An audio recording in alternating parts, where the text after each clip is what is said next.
This is going to be a video tutorial on how to enable or disable dark mode on the Zen Web Browser. I will be using a desktop PC for this. Let me jump over to my browser here. I have my web browser opened up now. To enable dark mode, as you can see, both my web page and my interface are both in light mode.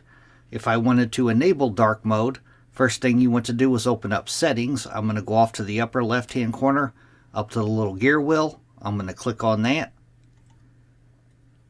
Then on the pane on the left hand side, you want to make sure you're on General.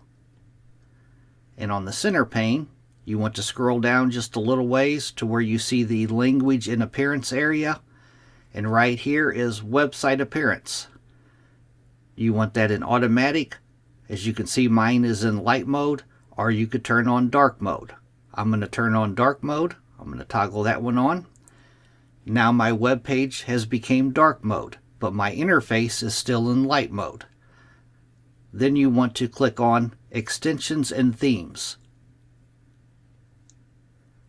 It gives you the choice of light theme, dark theme, or system theme. At the very top up here, you could search for particular themes. I'm going to choose dark. I'm going to enable that. I'm going to click on Enable. Now, as you can see, my interface has become dark mode also. And if I go back to that YouTube page, I need to refresh because I had just changed it. Now, my web page is also in dark mode. That is how to enable or disable dark mode on the Zen Web Browser. Thanks for watching.